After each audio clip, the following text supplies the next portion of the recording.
notre roi et notre Dieu, voici encore une fois devant toi, étant venu en ces lieux juste pour entrer davantage et en profondeur en communion avec toi. Amen. Nous ne sommes pas venus ici pour un être humain, Seigneur. Amen.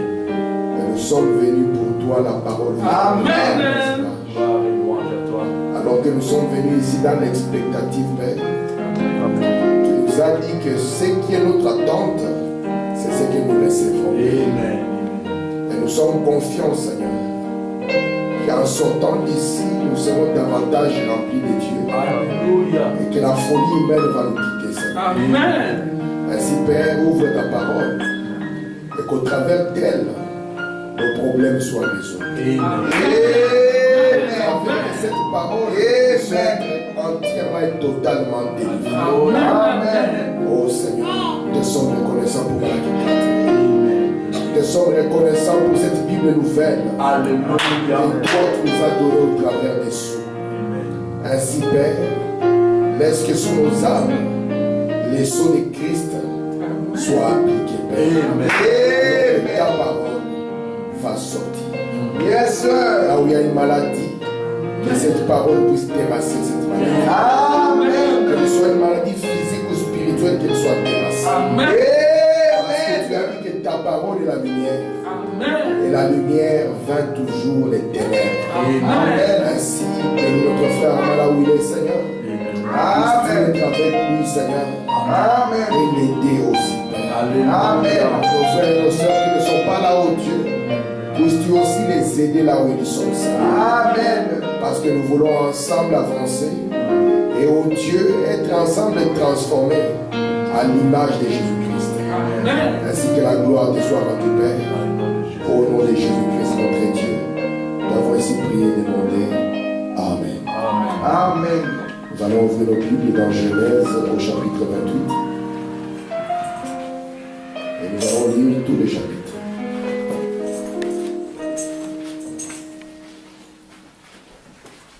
Genèse 28, nous allons lire tous les chapitres.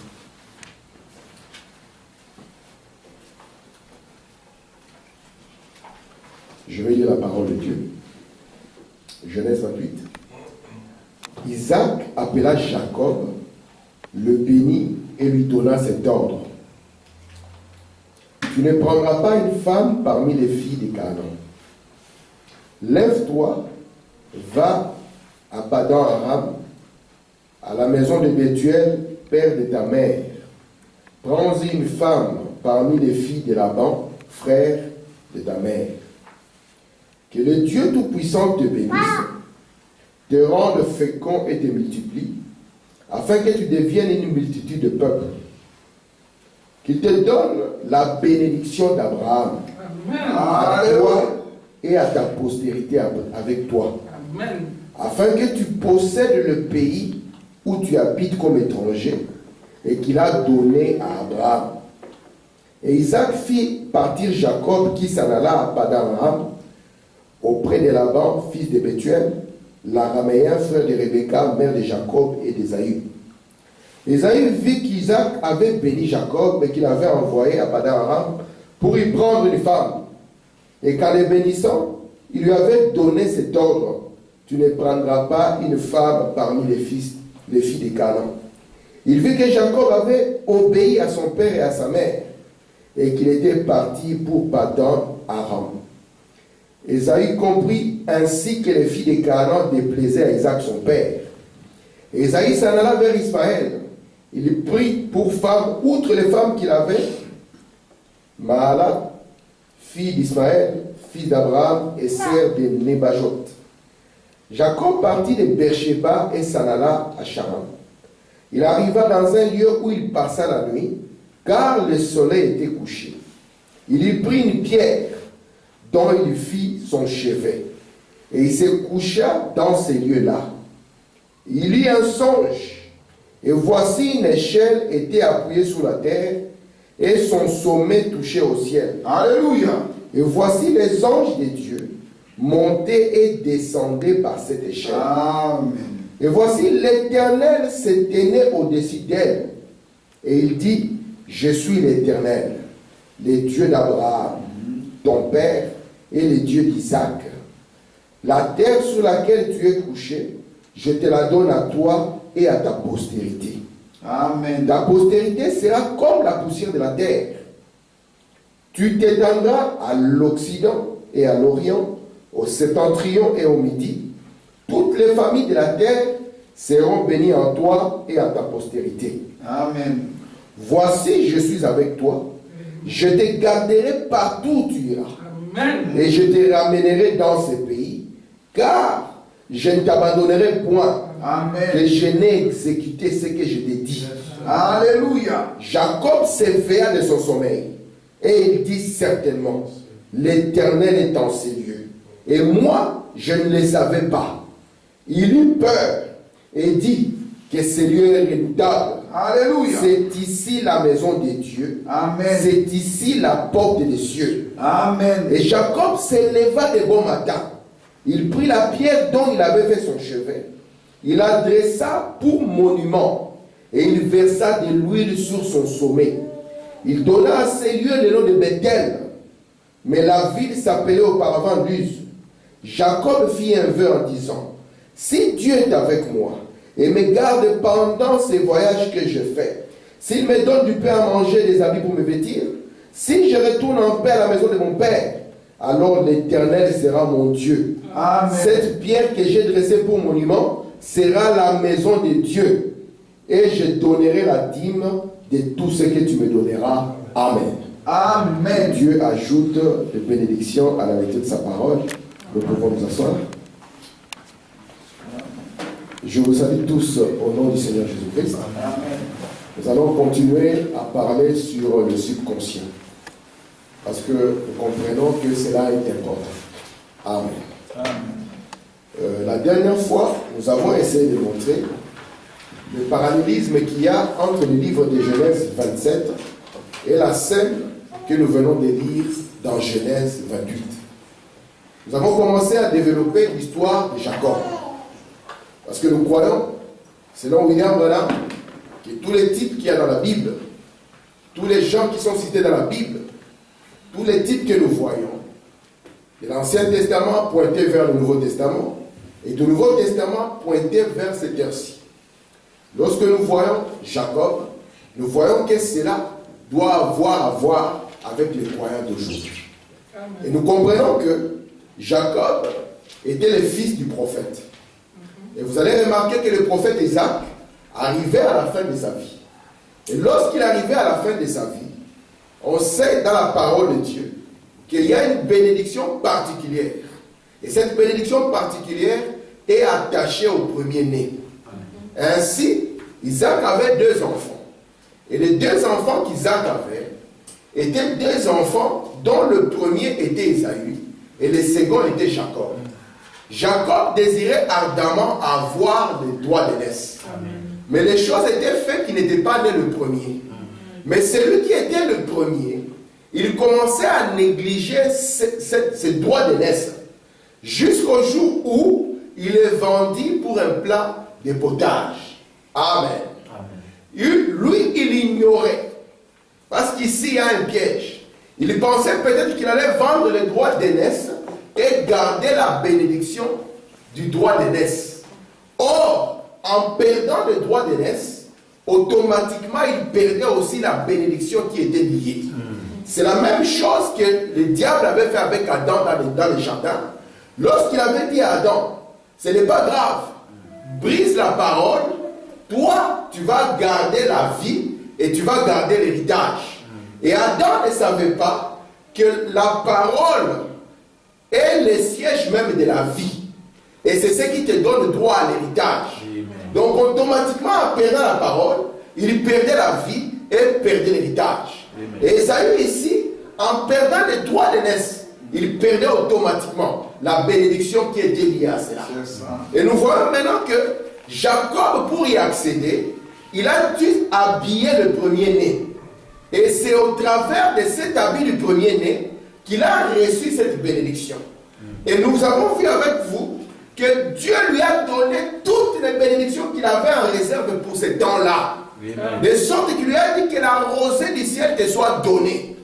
Donc pour lui, le désert devrait réfléchir. Parce que la rosée du ciel devait descendre. Frère Branham dit, les cactus sont dans le désert parce qu'il lui manque de cette eau. Et il a dit, même tes frères seront soumis à toi. Amen. Il dit, Jacob, toi, que personne n'ose te maudire. Parce que celui qui osera te maudire, il sera maudit. C'est pour ça que vous allez voir, malgré qu'il a pris cette bénédiction avec tactique, son père va encore le rappeler dans Genèse 28. Et son père ne va pas prononcer des malédictions. Parce que maudit est celui qui le maudit. Son père va le bénir encore. Et son père va lui dire que la bénédiction d'Abraham soit sur toi. Donc ce qu'Abraham n'a pas pu obtenir, parce que toi tu seras Abraham dans la continuité. Il dit le pays ici que Dieu avait promis à Abraham, il t'appartiendra. Même quand tu partiras au loin, Dieu te ramènera ici. Parce que ce que Dieu a promis pour toi, il va l'exécuter. Branham nous dit que Jacob a été béni. Et nous croyons cela. Et nous croyons que le vrai Israël, c'est vous et moi. C'est pour cela que la Bible ici contient plein de promesses. Et nous croyons que quand Jésus est mort à la croix, il a ouvert le droit pour chacun d'entre nous de pouvoir bénéficier de ces promesses. Mais jusqu'aujourd'hui, la question demeure. Pourquoi est-ce qu'alors nous sommes en train de souffrir? Pourquoi est-ce qu'alors nous traversons des moments difficiles? Pourquoi est-ce qu'alors parfois nous sentons comme si Dieu nous a abandonnés? Mais pourtant ici il dit à Jacob, moi Dieu, je ne t'abandonnerai jamais. Yes sir. Amen. Remarquez maintenant, quand Jacob avance, quand il avance, Cindy, Jacob arrive en un lieu. Il arrive en un lieu au temps du coucher du soleil. C'est le soleil qui est en train de se coucher. Frère Samuel, quand le soleil se couche, Dieu a fait que c'est le temps du repos. Et Jacob comprend qu'il doit dormir dans ce lieu. Remarquez ce qu'il va faire. Jacob va chercher une pierre. C'est bizarre, nous on aurait pris un coussin doux. Mais Jacob a pris une pierre. Et il a dit que cette pierre ici, c'est là où moi je vais poser ma tête. C'est là où je vais poser ma tête et j'en ferai mon coussin. Amen. Afin de pouvoir rentrer dans le sommeil. Amen. Et nous savons que la pierre qu'il a prise, c'est là où lui, il posa sa tête. Amen. Or, la tête, c'est le siège de la pensée.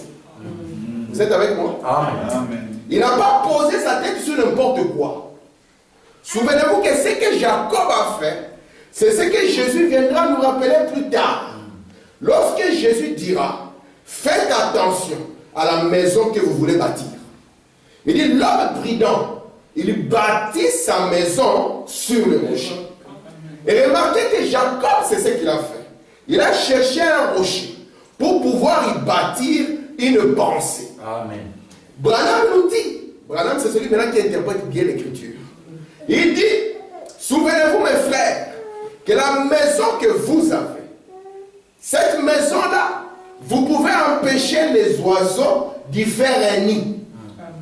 Il dit que votre pensée, amen, vous pouvez empêcher les oiseaux du ciel de venir y faire un nid. Amen. Il dit, Dieu a été fidèle, qu'il vous a doté d'un fusil à double canon.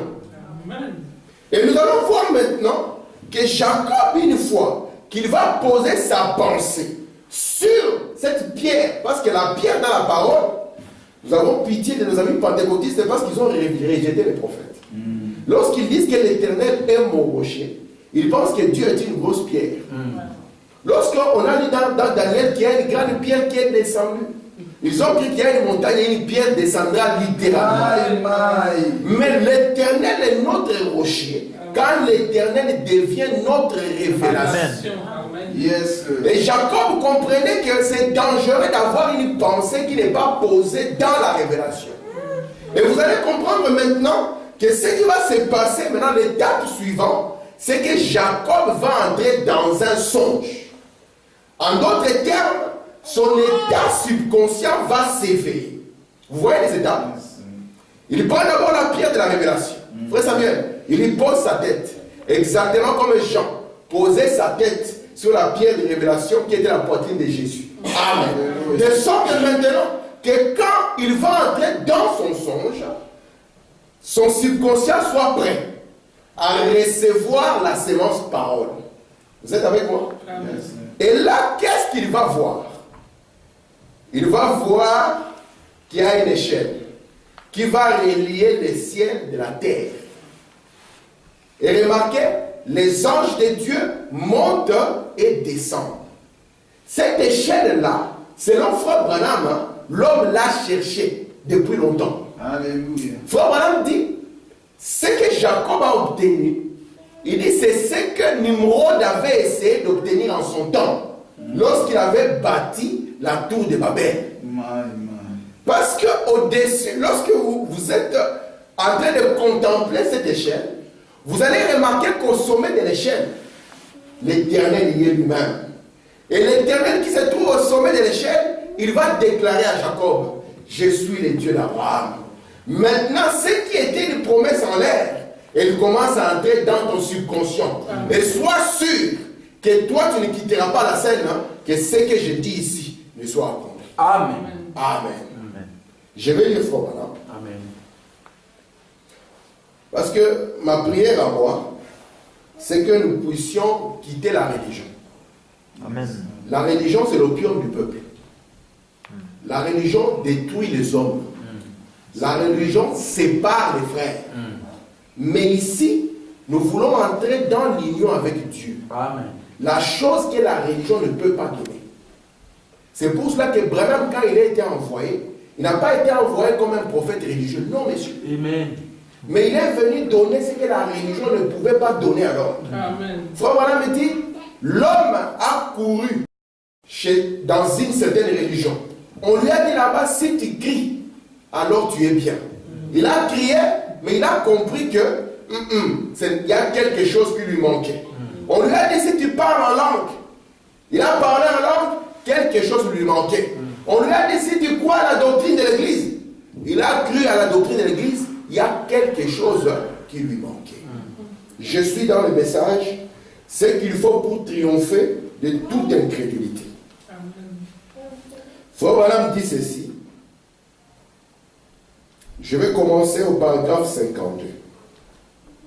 Frère Branham dit ceci. Il dit, juste après cela, ou plutôt avant cela, il a donné aux Hébreux le glorieux chapitre 11, qui cite les héros de la foi. C'est par la foi que Moïse, c'est par la foi qu'Abraham, c'est par la foi que Enoch, c'est par la foi que Noé, tous les grands héros de la foi. Ensuite, il dit, puisque nous sommes environnés d'une si grande nuée de témoins, rejetons tout fardeau et le péché, il faut maintenant ouvrir les parenthèses, l'incrédulité qui nous enveloppe si facilement. Il continue. Il dit, nous voici ce soir juste dans l'ombre de la venue du Fils de Dieu. Et pourtant, nous trouvons que l'Église est dans un état anémique. Vous savez que l'anémie, c'est un manque de sang. Yes, Et quand vous êtes anémique, on ne peut pas merci maman, vous transfuser n'importe comment. Il faut qu'on cherche un sang qui est compatible au vôtre. Amen. Amen. Et Branham dit qu'aujourd'hui, l'Église est devenue anémique. C'est qu'elle n'a pas trouvé la source de sang. Et nous croyons aujourd'hui que le sang n'est plus la substance chimique. Mais c'est la parole qui nous est donnée. Donc ça signifie que l'Église n'accède plus à la parole. Elle a accédé à toute autre chose qu'à la parole de Dieu. Amen. Or, c'est pour ça que Branham dit, son corps entier est devenu, ça c'est dans de Jérusalem à Jéricho. Vous voyez là-bas qu'on l'avait frappé et il était devenu plein de plaies. Branham nous dit qu'elle est devenue une plaie vive et elle ne guérit plus parce qu'elle est devenue diabétique. Amen. Et Branham nous dit que si elle se coupe un peu, cela ne guérit plus. Elle n'a plus assez d'anticorps pour faire face aux défis de cette heure. Et Branham continue, écoutez. Nous devrions être très grands et puissants guerriers de la foi. Alléluia. Qui pourrait secouer une nation. William Branham dit secouer une nation, secouer un croyant. Amen. Amen. Il dit secouer un croyant. Amen. Écoutez, Dieu nous accorde cela. Nous n'avons qu'à recevoir cela. Il y a donc sur nous des petites choses qui nous empêchent de courir. Rejetons toutes ces petites choses maintenant, car nous regardons au chef et consommateur de notre foi, Jésus-Christ, qui fut fait homme sur terre, qui a habité parmi nous et qui fut fait péché, afin que par sa justice, nous puissions recevoir le pardon de nos péchés. Amen. Il est devenu nous des pécheurs, afin que nous puissions devenir sa justice. En d'autres termes, c'est comme ceci. Il est devenu moi, afin que je puisse devenir lui. Il était le Fils de Dieu. J'étais un pécheur. Il a pris ma place. Il est devenu un pécheur, afin que je puisse être un fils de Dieu. Amen. Quand on voit cela, cela devrait attirer l'attention de chaque homme et de chaque femme pour rejeter chaque petit discours sceptique. Amen. Amen. Oh, frère madame dit, j'aime cela. Rejeter tout fardeau, la petite incrédulité qui nous enveloppe si facilement, qu'une petite chose survienne et nous disons, eh bien, je n'ai jamais entendu cela auparavant. Examinez cela dans les Écritures. Amen. Amen. Maintenant, la citation que je suis en train de poursuivre est juste ici, dans le paragraphe 53. Frère Branham dit ceci. Il parle aux gens de cette ville où il était. Il dit ici, vous êtes connus pour vos pommes, des très délicieuses pommes qui sont cultivées dans cette vallée, ainsi que d'autres fruits. Quand vous plantez ces petits arbres, il n'est pas plus gros que ça. À ce moment-là, nous tous, nous avons déjà vu là, on plante quelque chose. Un baobab, vous pouvez être étonné que c'est un homme qui le prend dans sa main. Il prend juste un grain de baobab dans sa main, il la met dans la terre. C'est le baobab, il n'y en a pas ici. Mais de l'autre côté, là-bas, il y en a. Le baobab, c'est un arbre impressionnant. Si vous allez dans le bas Congo, vous allez trouver que quand Stanley était arrivé au Congo, il a habité dans un arbre. L'arbre avait assez d'espace. Moi, j'ai vu la photo de l'arbre. Si vous y allez, visitez aussi votre pays d'origine, parce que c'est notre pays maintenant, et allez voir l'arbre dans lequel Stanley a vécu. Cet arbre a commencé juste comme une petite chose. Même Dieu dans sa création, vous croyez que Dieu est arrivé directement aux grandes choses? Non. William Branham me dit qu'il y avait l'évolution dans la création. Dieu a commencé par des petites choses. Plus il faisait des petites choses, plus Dieu croyait que ça tient vraiment. Amen. Et il a commencé à amener de plus en plus de grandes choses. Et Branham dit, lorsque vous amenez cet arbre, c'est juste une petite chose. Écoutez ce que Branham dit. Il dit, qu'arrive-t-il au petit arbre? Il dit, quand vous plantez cet arbre, il n'est pas plus gros que ça.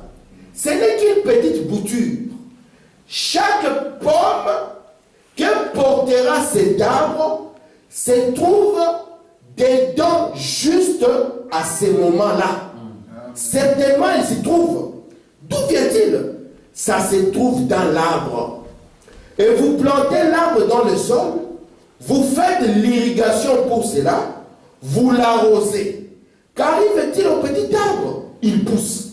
Il pousse, il boit, il tire l'eau de la terre, il tire plus que sa portion, plus que ce qu'il faut pour les satisfaire. Il tire tellement qu'il pousse des branches, des sarments, des pommes. Ensuite, cette sève descend, s'est cachée pendant l'hiver. Frère Branham me dit, vous l'amenez, c'est juste un petit morceau. Ce que je dis ici est d'une importance, ce que je dis ici, hein, c'est d'une importance capitale. vous l'amenez tel un petit morceau. Parfois, je vois quand nous, on cultivait le manioc, le manioc, on le fait par bouture.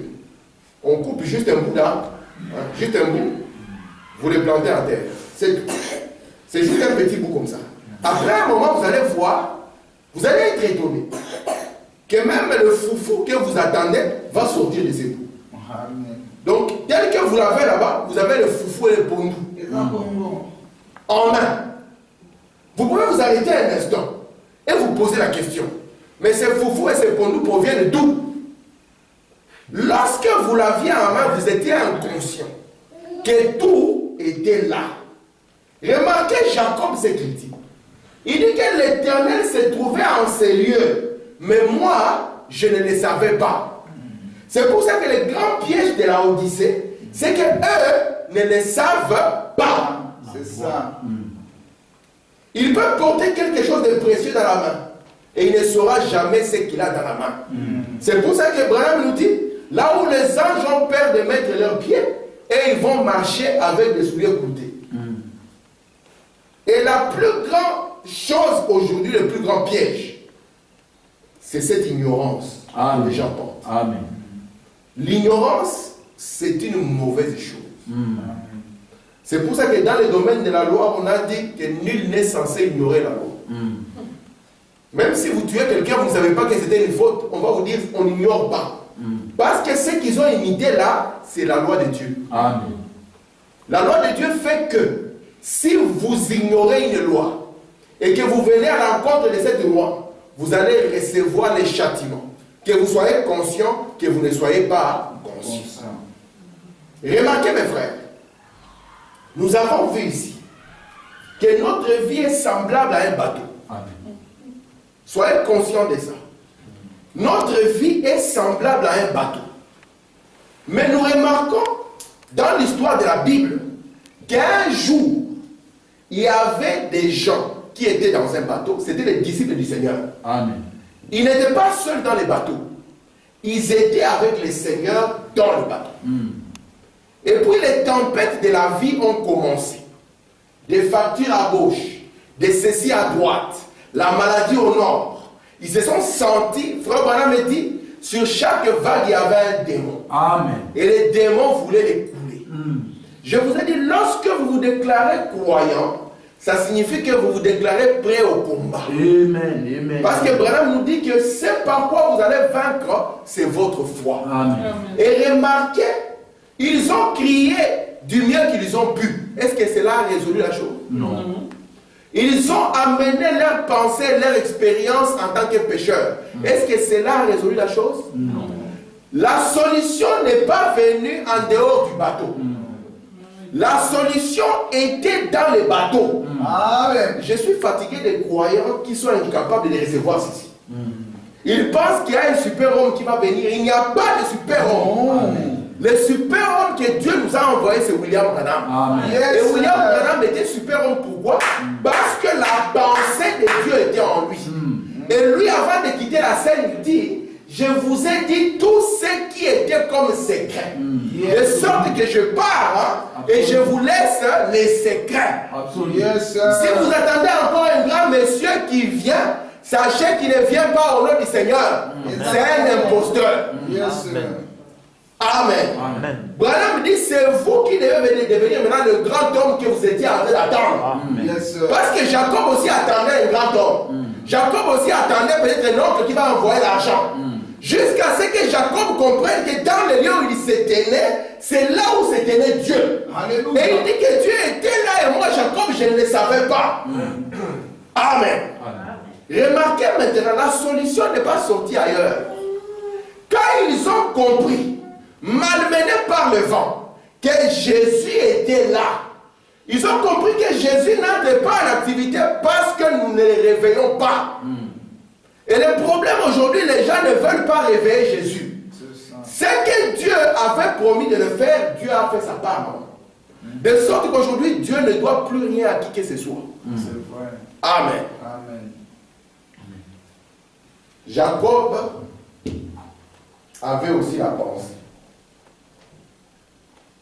Je reviens sur notre schéma. les 3 choses qui vont nous tenir pendant longtemps. Je vais insister sur ça.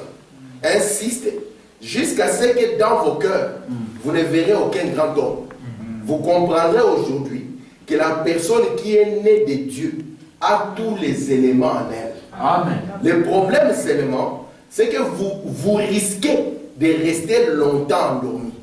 Or, cette position d'endormissement est une plaie qui frappe l'Église. Amen. Parce que c'est la dernière plaie. L'endormissement, là, Branham appelle ça la mort.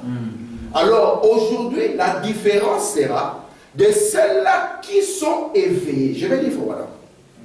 Nous avons vu que la première des choses, c'est la parole de promesse. Amen. Et nous avons vu que nous avons notre état conscient. Et puis qui est suivi de notre subconscient. Cette parole de promesse, dans notre état conscient, cela ne suffira pas. Amen. Amen. Vous pouvez savoir que la polygamie, c'est un péché. C'est votre état conscient. Et vous retrouvez vous-même polygame. Vous pouvez savoir que voler, c'est mauvais. Et vous-même, vous retrouvez voleur. Branham me dit que lorsque l'homme était dans le jardin et qu'il a péché, il y a un voile qui est tombé sur lui. Et ce voile-là l'a séparé de Dieu. C'est pour ça que la Bible dit aujourd'hui que lorsqu'il lit toujours Branham, le voile reste.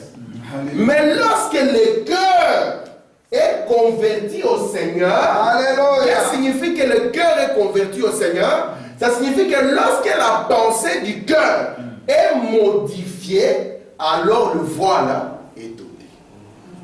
Vous êtes avec moi? Amen. Tu peux répéter, frère? Merci. Je dis ceci. Les gens au temps de Moïse, ils n'ont pas pu bénéficier de ce que Moïse donnait.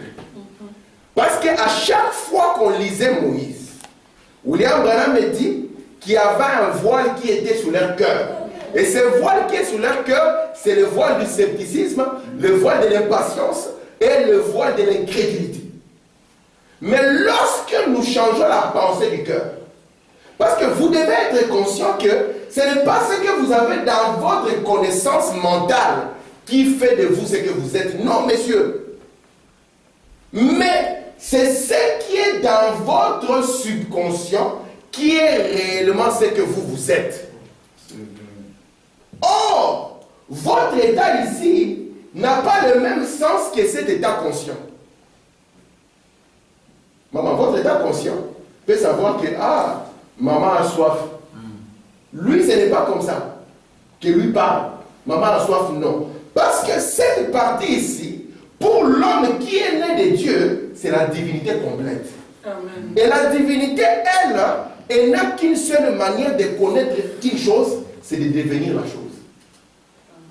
Comprenez ça? Amen. C'est ici le mystère du Père. Parce que le Père, c'est la pensée profonde. Et vous allez voir que le Père, c'est l'éternité. Et comme le Père, c'est l'éternité, le Père maintenant engendre un corps du temps. Parce que pour que le Dieu du temps soit le loi, il engendre un corps du temps appelé la parole. De sorte que la parole cache maintenant la pensée. C'est pour ça que Branham me dit dans l'exposé Âge de Pergame, il dit que le mot logos a une double signification. Le mot logos dit pensée, mais dit aussi discours. De sorte que c'est une pensée qui est exprimée. Amen. Amen. Pourquoi je suis en train de dire que votre pensée ici, dans votre état conscient, doit reposer sur la parole ou la révélation? Alléluia. Parce que je ne crois pas, mes frères, qu'en Dieu il y avait un hasard. Lorsque Dieu voulait créer, en Dieu il n'y avait pas d'hasard. Le principe de création, c'est qu'il n'y a pas de hasard. C'est ce que je dis. Comprenez-moi, même si ça va sembler un peu dur ou bien difficile à percevoir. On va Chez Dieu, quand il voulait créer, n'est-ce pas que nous nous disons, Seigneur, tu avais vu ces jours avant qu'il ne soit? Est-ce que nous croyons comme les témoins de Jéhovah que Dieu est surpris? Non. Non. Même si dans la Bible on dit que Dieu s'est repenti d'avoir créé l'homme. Nous savons que c'est le douleur. Dieu avait du mal. Il a dit, mais Dieu savait en créant l'homme que l'homme allait tomber. C'est ça. Branham me dit que dans sa pensée, Dieu était en train de dessiner. Vous comprenez ça? Amen. Donc il y avait un dessin dans la pensée de Dieu.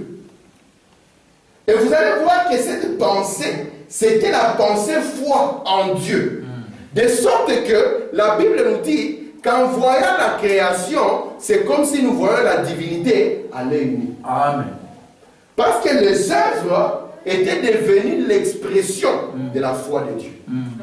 Oh, frère Samuel, la puissance qui a créé le ciel et la terre est dans l'être humain. Amen. Et Branham dit que l'Église va arriver dans une sphère où elle prononcera la parole et la chose viendra. Amen. Ça signifie que l'Église va arriver dans une sphère où elle va créer. Et pour qu'elle crée, elle ne peut pas créer selon un autre modèle. Parce que Dieu ne change pas ses manières, ni Dieu ne change pas ses voies. Elle créera selon les principes de création que Dieu lui-même a apportés. Amen. C'est pour cela que je vous ai dit, mes frères, oh mes frères, ici, c'est la zone de la plus grande bataille. Jamais livrée, elle est ici. Et la grande erreur de notre maman Ève, elle s'est arrêtée à un moment. Vous savez que dans notre vie, souvent nous nous arrêtons. Souvent nous nous arrêtons. Un problème quelconque va arriver. Nous allons nous arrêter. Lorsque le diable dira, penses-tu vraiment que ça va marcher? Nous nous arrêtons, nous disons, ah, non, non, mais Dieu avait dit. Et là, il répète, a-t-il réellement dit cela? Branham dit que Dieu, sachant qu'ici, c'est un lieu de grande bataille, il nous a pourvu d'un filtre. Parce que nous avons compris que l'état conscient communique avec le subconscient.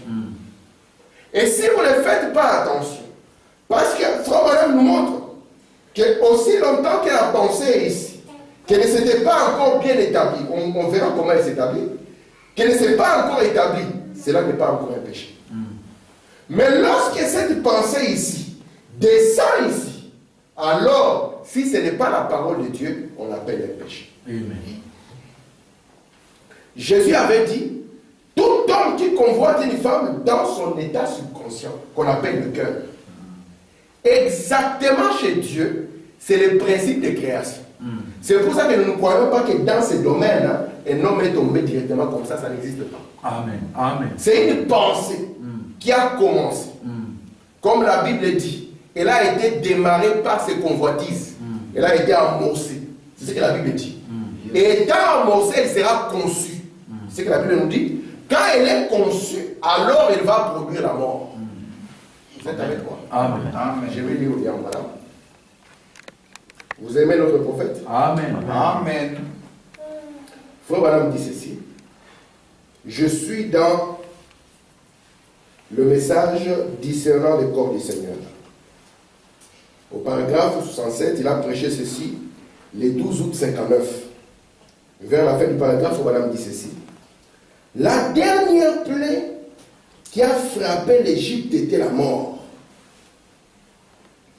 Et il dit, et la dernière plaie qui frappe l'Église, c'est la mort spirituelle. Ce dont nous avons besoin aujourd'hui, c'est d'un éveil spirituel. Un éveil spirituel afin de discerner. Vous êtes là? Amen. Je monte dans faisons de... comment le dire? Dans les vallées. Creusons dans les vallées de... Je ne sais pas comment le dire. Making the valley full of ditches. Donc, creusons dans les vallées. Hein. Au paragraphe 30, prêché le 28 juillet 56. Frère Branham dit ceci. Oh frère, qu'est-ce que l'Église a besoin aujourd'hui?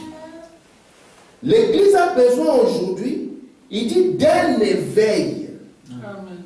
Il dit, c'est réveiller de notre sommeil, de nous secouer nous-mêmes et réaliser les jours dans lesquels nous vivons.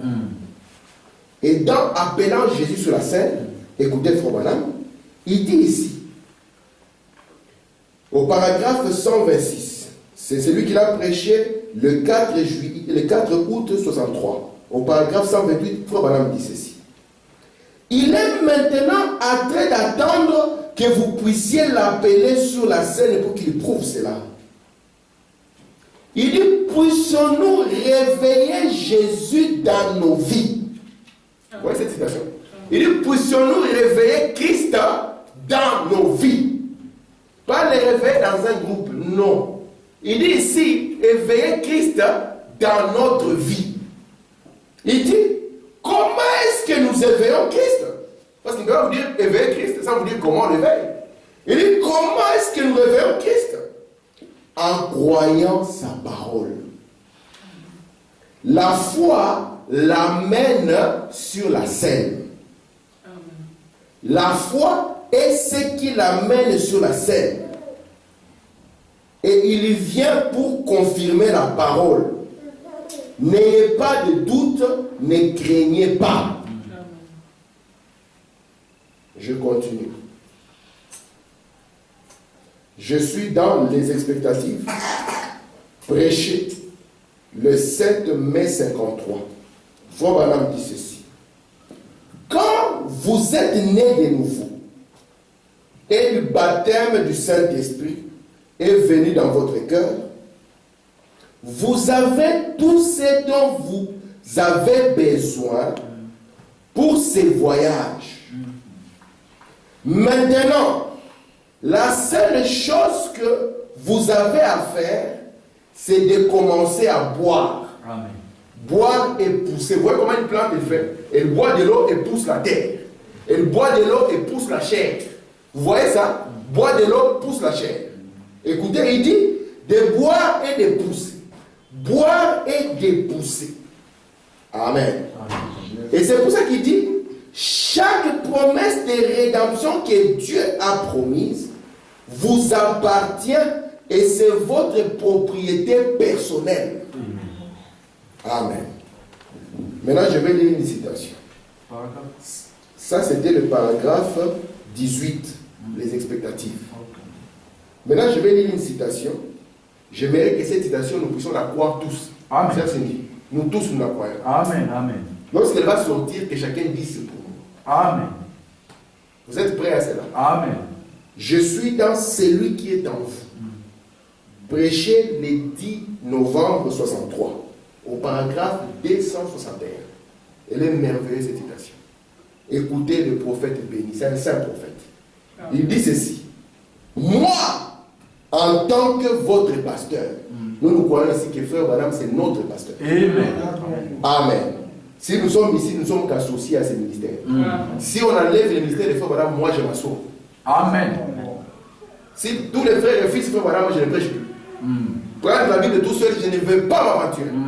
Je ne pourrais pas endosser une telle responsabilité. Mais Branham qui est notre pasteur, il nous parle maintenant comme notre pasteur. Amen. Considérez Frère Branham comme notre pasteur. Amen. Amen. Ici c'est la chair de William Branham. Amen. Yes, sir. Amen. Amen. C'est pour ça qu'ici nous n'avons pas le droit de dire quelque chose que Branham n'a pas déclaré. C'est un danger, c'est un tombeau ouvert. Lorsque nous commençons à dire que moi aussi j'ai trouvé, faites attention. Rappelez-nous, ici c'est la chair des frères Branham. Amen. Amen. Branham en tant que notre pasteur. Parce que quand il est notre pasteur, nous sommes inclus dans ceux-là qui ont reçu le pardon. Amen. Amen. Amen. Parce que le mystère du pardon ne fut pas donné à tous. C'était au temps de la fin. Amen. Regardez maintenant. Il dit, moi en tant que votre pasteur, il dit, votre frère. Parce que Frère Branham ne voulait pas refuser qu'il est notre frère. Il dit, avec la foi que j'ai, donc la foi de notre pasteur. Vous voulez un super homme? Je vous la donne. Amen. Il dit, avec la foi que j'ai demandé à Dieu de la placer en vous. Amen. Je continue. Je crois que je recevrai ce que j'ai demandé. Amen. Maintenant, si vous le croyez avec moi, Alléluia. Avec la foi que j'ai, je vous la donne. Il dit, je vous la donne pour cette heure. Amen. Maintenant, au nom de Jésus-Christ, le Fils de Dieu, rejetez votre affliction, votre maladie, et dites, tu dois partir. En effet, vous avez votre foi, plus ma foi. De même que la puissance de Jésus-Christ, dont l'omniprésence est ici, pour confirmer et pour prouver qu'il est ici, il vous rétablira en ce moment. Madame dit, avec la foi que j'ai, ici nous ne sommes pas dans la voiture, nous ne sommes pas seuls. Peut-être que vous avez cru que vous avez une petite foi. Laissez-moi vous dire qu'ici, vous venez de recevoir la foi qui était en Branham. Et la foi qui était en Branham, c'est la foi qui était en Jésus-Christ. Et la foi qui était en Jésus-Christ, c'est la pensée même de Dieu. Il dit maintenant, prenez votre petite foi là, augmentez à cette foi. Dites à votre problème, hein, tu dois partir. Pas négocier, tu dois partir. Dites à votre maladie, ça en est fini pour toi. Mais comment cela marchera aussi longtemps que dans votre état conscient, toutes sortes d'histoires vont avoir passé comme dans un tamis? Jacob, mes frères, qu'est-ce qu'il a fait? Il prit la pierre de la révélation. Il a compris ici que si je continue comme ça et que je ne prends pas cette voie ici, les bénédictions ici resteront en l'air. Ici, ce n'est pas n'importe quoi. Branham dit la foi que j'ai. Frère Benjamin, la foi des frères Branham. Il te le donne à toi. Il dit Benjamin, toi qui dis, je n'ai pas de foi, pas de puissance. Oh moi, Seigneur, toujours lamentable. Il dit aujourd'hui non, il te donne sa foi. Maintenant que j'entends le mec que tu te lamentes. Oh moi, oh ceci. Branham me dit, ok Benjamin, tu as beaucoup pleuré. Je prends la foi que j'ai. Je te la donne. Et toi maintenant, qu'est-ce que Branham attend de toi? Pour montrer que toi tu as reçu cela. C'est que tu dises maintenant, ma maladie, tu dois. Pas tu vas. Pas il se peut que. Il dit tu dois partir. Amen. Jacob a compris que si la révélation ne fait pas partie de ma pensée, qu'est-ce qui adviendra de mon état subconscient? William Branham me dit, souvent vous allez remarquer que ce sur quoi vos pensées demeurent, ça fera partie de vos rêves. C'est l'expression de votre subconscient.